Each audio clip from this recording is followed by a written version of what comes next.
नमस्कार, मैं हूं आपके साथ जया मिश्रा। आप देख रहे हैं न्यूज 18 का डिजिटल प्लेटफॉर्म। क्या कोई इंसान सांप को भी मर्डर वेपन बना सकता है? क्या कोई पत्नी अपने ही पति को मौत की नींद सुलाकर उसके ऊपर जहरीला सांप छोड़ सकती है? और अगर ऐसा हुआ तो क्या मौत की वजह सांप का जहर था या पहले ही सब कुछ खत्म हो चुका था? मेरठ की इस कहानी में जितना आगे बढ़ा जा रहा है उतने ही नए सवाल भी खड़े हो रहे हैं। पत्नी प्रेमी सपेरे, 20 लाख का बीमा, 25 नींद की गोलियां और एक ऐसा सांप जिसके बारे में पड़ोसियों का दावा है कि वो पहले से मरा हुआ था। तो आखिर सच क्या है? आज इस पूरी कहानी की शुरुआत और अंत तक क्या कुछ हुआ है वो सब कुछ आपके सामने रखेंगे। मेरठ में एक पत्नी ने अपने 7 साल की शादी का गला घोट दिया। कैब ड्राइवर के लिए अपने पति अतुल, जिससे उसने 7 साल पहले लव मैरिज की थी, उसको सांप से कटवाकर उसकी हत्या कर दी। ये खबर सामने आई तो इसकी पड़ताल शुरू की गई और कहा जा रहा है कि सांप से डसवाकर पति की जान जिस पत्नी ने ली, उसने प्रेमी के लिए ये सब कुछ किया।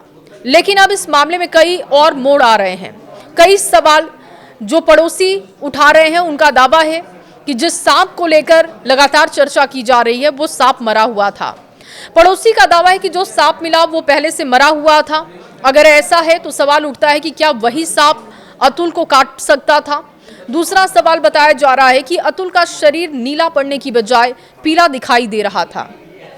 क्या ये सामान्य स्नेक बाइट में होता है? क्योंकि अब तक यही देखा गया है कि सांप के काटने से और जहर के फैलने के बाद इंसान का शरीर नीला पड़ जाता है, पर इस केस में ऐसा नहीं दिख रहा है। तो क्या इसके पीछे कोई दूसरी वजह थी?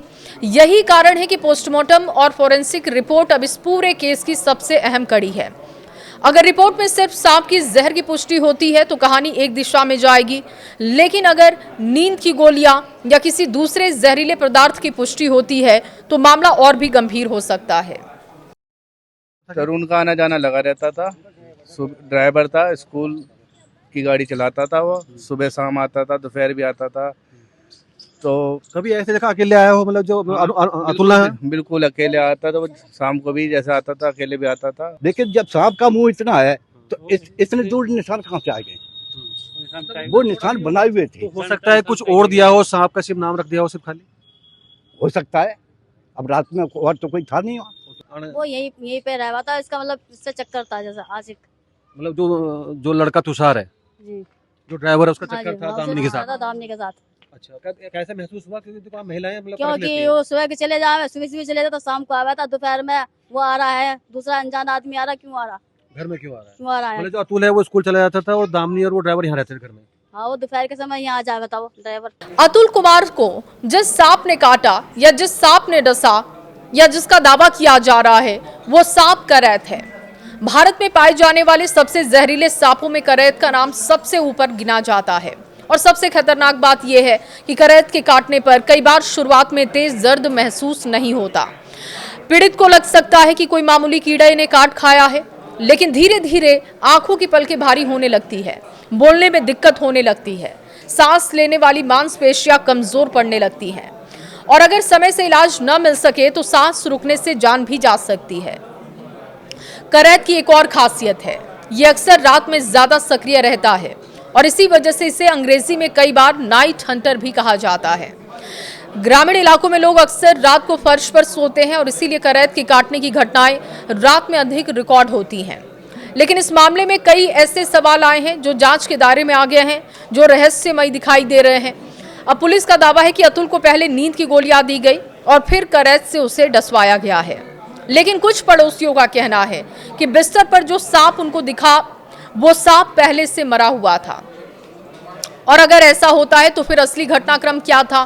क्या वास्तव में करैत ने अतुल को काटा था या कहानी में अभी कई और परतें खुलनी बाकी है? देखिए, पुलिस का दावा है कि दामिनी के मोबाइल में कैब ड्राइवर तुषार के साथ लगातार बातचीत के सबूत हैं।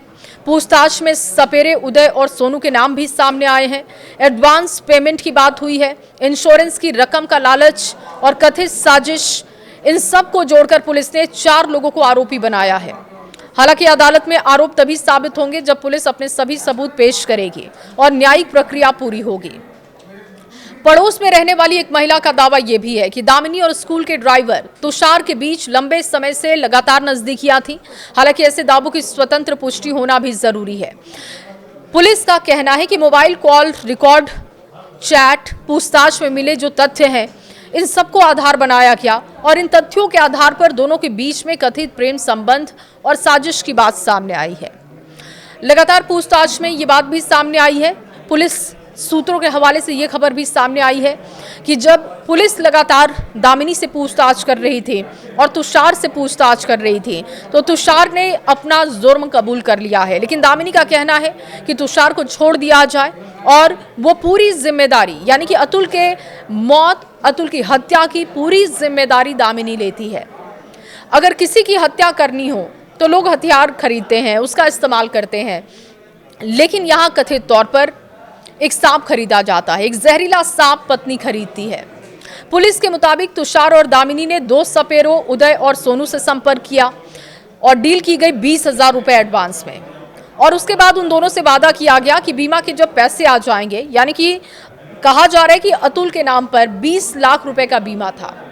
इन दोनों ने सपेरों से वादा किया कि जब 20 लाख की रकम आ जाएगी तो 5 लाख रुपए उनको दिया जाएगा, और उससे पहले 20,000 रुपए एडवांस उनको दिया गया था, यानी कि हत्या की सुपारी एक सांप के जरिए दे दिया गया।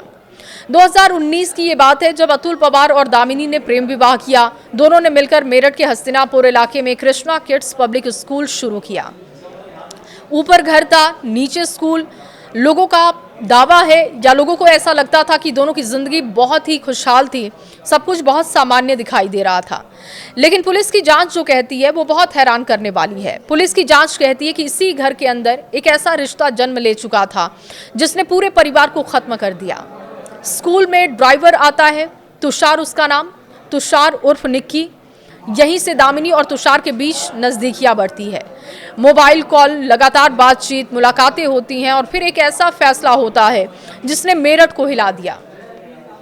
पुलिस का दावा है कि दोनों ने तय किया कि अगर अतुल रास्ते से हट जाए तो न केवल दोनों साथ रह पाएंगे बल्कि 20 लाख रुपए का इंश्योरेंस भी मिल जाएगा। अपने पति को सांप से डसवाने वाली पत्नी जेल में रात भर करवटें बदलती रही। सूत्रों के मुताबिक वो 6 साल के बेटे को याद कर रोती रही। पुलिस वालों से एक बार बेटे को दिखाने की मिन्नतें करती रही। पति अतुल कुमार की हत्या की प्लानिंग कैसे की और कब की, जब ये सवाल पूछा जा रहा है, थाने में लगातार पुलिस वाले ये सवाल पूछ रहे हैं दामिनी से, तो दामिनी नजरें फेर लेती है, सिर झुका लेती है और फिर दुपट्टे से अपना चेहरा छिपा लेती है। उसने अपने हाथों पर एक टैटू भी बनवाया है और उस पर लिखा है कि अतुल की गुर्जरी। पूछने पर बताया कि वो अतुल से बहुत प्यार करती थी, बेहनता मोहब्बत करती थी, इसीलिए 6 साल पहले ये टैटू उसने गुदवाया था। सूत्रों की माने तो तुषार स्कूल के बच्चे लाने और ले जाने का काम करता था और इसके साथ ही घर का अन्य काम भी वो देखता था, और इतना ही नहीं, फैमिली के बहुत क्लोज था। कभी कभी दामिनी तुषार के साथ स्कूल वैन से खरीदारी करने के लिए बाजार जाती थी। इसी दौरान कहा जा रहा है कि दामिनी और तुषार की नजदीकियां बढ़ती हैं। दामिनी तुषार की तरफ आकर्षित होती है, दोनों एक दूसरे से प्रेम करने लगते हैं और इस बीच दोनों के रिश्ते इतने गहरे हो जाते हैं कि दोनों ने अतुल को रास्ते से हटाने की प्लानिंग तैयार कर ली। तुषार भी पहले से शादीशुदा है और वो अतुल की हत्या के बाद अपनी पत्नी से तलाक लेने की प्लानिंग कर चुका था, लेकिन उससे पहले ये पूरा मामला खुल गया। हालांकि इस मामले में रिपोर्ट क्या आती है अभी इसका इंतजार किया जा रहा है, लेकिन इस मामले को लेकर लगातार चर्चाएं हो रही हैं और जिस तरीके के अब क्लू दिए जा रहे हैं पड़ोसियों की तरफ से, कहा जा रहा है कि जिस सांप को उन्होंने देखा था वो सांप मरा हुआ था, तो सवाल उठता है कि क्या सांप को सिर्फ दिखाने की कोशिश की गई है, क्या कुछ ऐसा प्लान किया गया है। कहा जा रहा है कि जो अतुल के शरीर से निशान है वो सांप के डंक के निशान नहीं है बल्कि किसी इंजेक्शन के निशान है। तो क्या किसी जहरीली दवाई का इस्तेमाल किया गया है, क्या कुछ ऐसा इंजेक्ट किया गया था जिससे कि अतुल पहले ही मर गया था और फिर उसके बिस्तर पर सांप छोड़ा गया ताकि ये हादसा लगे। इस मामले में जो फॉरेंसिक रिपोर्ट आएगी, जो पोस्टमार्टम रिपोर्ट आएगी, वो एक बहुत बड़ा सबूत हो सकता है और उसी के आधार पर अदालत में ये पूरा मामला पहुंचेगा।